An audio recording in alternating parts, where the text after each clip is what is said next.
안녕하십니까. 이변변의 모르는 게 죄 제10화 교통사고 10개명 편 시작하겠습니다.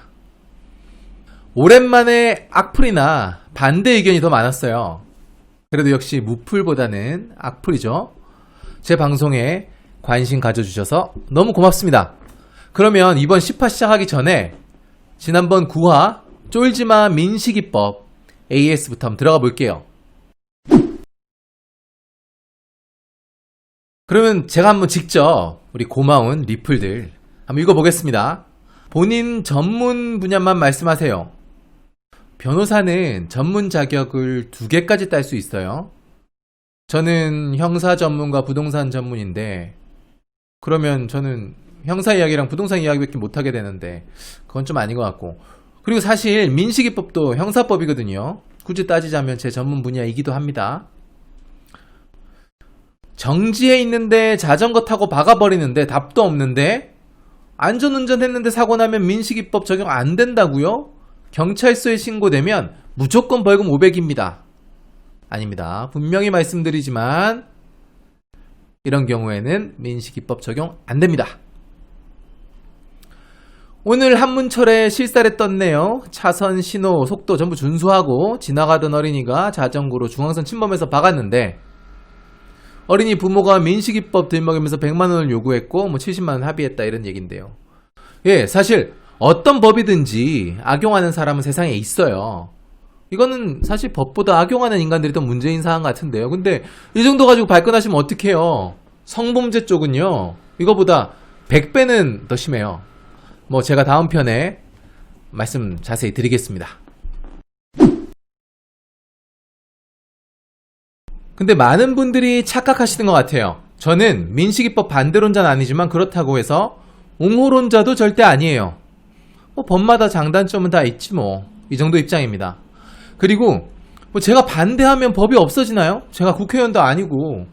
어차피 민식이법은 현재 존재하고 실행되고 있습니다. 그래서 실제로 여러분의 삶에 영향을 주고 있어요. 그러면 변호사가 나와서 무조건 법이 잘못됐다고 말하고 욕하면 그게 일반 시민들한테 무슨 도움이 되죠? 욕하는 건 변호사가 아닌 사람도 다 할 수 있어요. 그러면 민식이법이 실제로 존재하는 이 세상에서 어떻게 해야 억울한 일을 안 당할까? 어떤 마음가짐을 가져야지 손해를 안 볼지 이야기해 주는 게 진짜 변호사의 역할 아닐까요? 결국 지난 방송의 요지는 이겁니다. 스쿨존에서는 30km 미만으로 다니고 완전 쫄아서 운전해서 안전의무 위반을 했다고 할 여지를 만들지 마라. 그럼에도 불구하고 피할 수 없는 사고는 있다. 하지만 그 경우에는 민식이법이 적용될 가능성이 거의 없다는 겁니다. 지금 벌써 민식이법 시행된 지 몇 달이 지났죠. 그때 이거 시행되면 모든 스쿨존 사고에 다 적용되고 억울하게 사람들 깜빵 가고 난리 난다고 했었죠. 근데 과연 그런가요? 이제까지 딱 1명 구속영장 나왔다고 하더라고요. 그 사안 제가 찾아봤는데요. 무면허에 운전자 바꿔치기에 난리도 아니던데 이거 민식이법 없었어도 어차피 구속되고 실형 나왔을 거예요. 저는 아무리 찾아봐도 과실이 아예 없거나 아주 작은데 민식이법이 실제로 적용돼서 처벌받은 예를 찾을 수 없어요.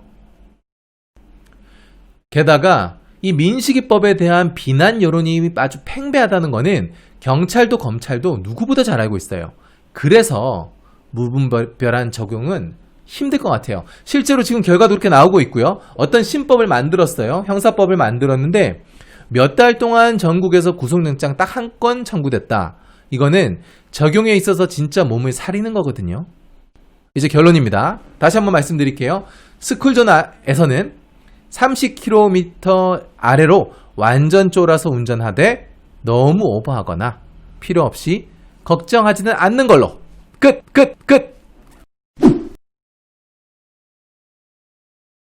교통사고는 운전자라면 피할 수 없는 숙명 같은 겁니다. 한 번도 안 당해본 사람도 앞으로 안 당할 사람도 없습니다. 심지어 본인은 아무런 잘못을 하지 않아도 당할 수 있어요. 그러면 이런 사고가 실제 발생했을 때 어떻게 대처하면 억울한 일이 없을지 법률적 관점만 보고 한번 이야기해 보겠습니다. 알아두면 피가 되고 살이 되는, 모르면 죄가 되는 교통사고 10개명 시작하겠습니다. 그리고 미리 말씀드리지만 10개명이지만 솔직히 10개를 다 못 채울 것 같아요. 5개명, 6개명 이름 너무 이상하잖아요. 그래서 그냥 10개명으로 정했습니다. 이해 바라고요. 제1계명은 자나깨나 뺑소니 조심입니다. 교통사고가 나면 절대 그 자리를 무단으로 이탈하시면 안 됩니다. 본인은 전혀 그럴 마음이 없었어요. 도망갈 마음이 없었는데도 불구하고 뺑소니 혐의가 적용되면 아무 잘못이 없어도 피해자랑 가해자가 바뀌는 것도 시간 문제입니다. 예전에는 인사사고가 났을 때만 뺑소니가 적용됐지만 요즘에는 사고 후 미조치죄라는 게 있어서 차량의 괴물 손해만 있어도 그냥 가면 형사처벌될 수 있습니다. 극단적으로 말해서 뭉콕하고 도망가도 처벌받는다는 거예요. 그리고 뺑소니는요, 단순히 연락처를 남긴 것만으로 안 되고요, 명함만 주고 간다고 해결되는 것도 아닙니다. 제대로 된 구호 조치가 있어야 됩니다. 최소한 다친 사람이 있으면 119 연락해서 치료받을 수 있게 해주셔야 된다는 거예요. 심지어 피해자가 저 안 다쳤어요 괜찮다고 해도 본인이 보기에 걱정되면 꼭 119 연락하세요. 본인이 상대 운전자에 대해서 구호 조치를 했다고 해서 끝이 아니에요. 사고 후에는 자신의 차량도 갓길로 옮겨서 교통방해가 안 되도록 해야 됩니다. 차량 안 치우고 길 막혀서 사고 후 미조치죄로 처벌받은 실제 사례도 있어요. 교통방해죄도 될 수도 있고요. 사실 이거는 법적인 책임이고 더 중요한 것은 제대로 조치해서 우리 시청자 여러분이 안 다치는 겁니다. 차량 사고 후에 제대로 갓길로 안 옮기고 차량 살피고 이러다가 2차 사고 나면 진짜 인명사고로 이어져요. 차가 부딪히면 안전벨트나 에어백이나 무엇보다 내 차가 충격을 흡수하잖아요. 그게 안 되는 2차 사고는 사람 진짜 많이 죽습니다. 그리고 경찰에 신고하는 거는 정말 신중히 결정할 문제입니다. 일단 본인이 사고가 났는데 내가 100% 교통사고의 피해자다라는 확신이 들면 무조건 신고하세요. 손해볼 게 아무것도 없습니다. 대신에 누구 잘못인지 애매하거나 오히려 내 과실인 것 같다. 그러면 무조건 경찰에 신고하는 것은 비추입니다. 경찰에 신고하면 물론 좋은 점이 하나 있긴 있어요. 뺑소니 혐의 여부가 완전히 제거되는 거죠. 하지만 상대방이랑 합의가 잘 되면 아예 형사사건이 되지 않을 일을 괜히 복잡하게 만들 수 있습니다. 모든 교통사고 피해자가 다 경찰에 고소하는 건 아니에요. 보상금 지급이 잘 합의가 되면 형사건은 아예 문제가 안 될 수도 있거든요. 그러니까 경찰에 신고하는지 여부는 신중히 고민하시고 보험사랑 상의하시고 교통사고에 대해 잘 아는 분이랑 상의해서 결정하세요. 사고가 나면 사건 현장의 사진이나 차량의 사진은 최대한 많이 찍어두세요. 특히 바퀴 방향, 스키드 마크, 충격 부위, 주위 상황까지 잘 찍어두셔야 됩니다. 또 하나, 상대방 차량에 블랙박스가 있는지 작동하는지도 가능하면 찍어두세요. 나중에 소송이나 합의를 볼 때 진짜 사진 한 장 가지고 결과가 바뀝니다. 근데 많이 찍어놨다가 찍어둔 사진이 만약 내게 불리하다. 조용히 삭제.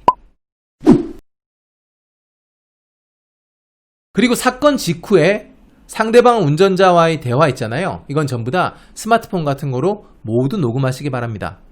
대화자 중에서 한 명이 동의 없이 그냥 제가 녹음을 해도 처벌받거나 불법이 되기 힘들어요. 그러니까 너무 걱정 마시고, 자, 사건 직후에는 다들 정신이 없죠. 그래서 누군가에게 조언을 받거나 시나리오를 자기한테 유리하게 짜기 힘들어요. 그러니까 그 사건 직후에 나눈 대화는 녹음해 두면 진실된 것으로 인정될 가능성이 매우 높습니다. 근데 만약에 녹음된 내용이 만약 내게 불리하다? 조용히 삭제. 자, 이건 제5계명에서 이어지는 겁니다. 상대방도 녹음할 수 있겠죠? 그러니까 사고 직후에 상대방 운전자, 피해자와 대화할 때는 본인에게 불리한 말을 하지 마세요. 녹음됐다고 생각하시면 됩니다. 안부를 묻거나 사후 조치를 철저히 하는 것은 당연한데 사고 자체의 그 책임 소재, 누가 잘못했는지 관련된 언급은 자제하시는 것이 좋습니다. 물론 상대의 책임을 묻는 발언은 얼마든지 하셔도 되고요. 내가 유리하게 쓰면 되니까. 단, 이게 중요해요. 누가 봐도 내가 잘못했다. 이때는 사과를 깍듯이 하고 오히려 인정하는 것이 유리할 수 있습니다. 피해자들이 나중에 합의를 하거나 형사소송을 할 때 가장 많이 호소하는 것 중에 하나가 가해자로부터 제대로 된 사과 한 번 없었다. 병실 한 번 안 찾아왔다는 겁니다. 자, 피해자의 분노지수가 올라가면 합의금도 당연히 올라가는 것이 인지상정이죠. 목격자는 사건 직후에는 확보할 수 있지만 시간이 지나면 다들 자기 갈 길 가시잖아요. 찾기 정말 어렵습니다. 특히 본인에게 과실이 없고 상대방 책임으로 사고가 발생했다라는 생각이 들면 최대한 주위에 목격자가 있는지 확인하시고 가능하면 가서 연락처를 확보해 두세요. 사고 직후에는 경찰이 있는 것도 아니고 CCTV나 블랙박스에 목격자가 찍혀도 얼굴 보고 신상정보를 알아낼 수가 없어요. 그러니까 목격자 확보는 사고 직후에 가장 쉽다는 것을 잊지 마세요. 물론 목격자가 있는 것이 오히려 내게 불리할 수 있죠. 내가 가해자면 그때는 조용히 있으시면 됩니다. 목격자들 가던 길 가게. 사고가 나면 특히 상대방이 운전을 이상하게 하면서 사고가 났다. 그러면 꼭 상대가 음주 상태인지 의심하고 확인하세요. 얼굴이 붉은지, 혀가 꼬였는지, 말할 때 술 냄새가 나는지 가까이 붙어서 이야기하세요. 그리고 조금이라도 음주운전의 여지가 있다 싶으면 경찰에 신고하시면 됩니다. 일단 한쪽이 음주운전이 돼버리면 과실 비율이라는 게 큰 의미가 없어져요. 오히려 본인이 음주운전을 했다면요? 아무리 상대가 잘못해서 사고가 났더라도 차라리 내 과실 비율 100% 인정하고 보험 처리하는 게 음주운전이 되는 것보다는 훨씬 이득입니다. 그 이상은 no comment. 자, 오늘은 교통사고 10계명에 대해서 알아봤습니다.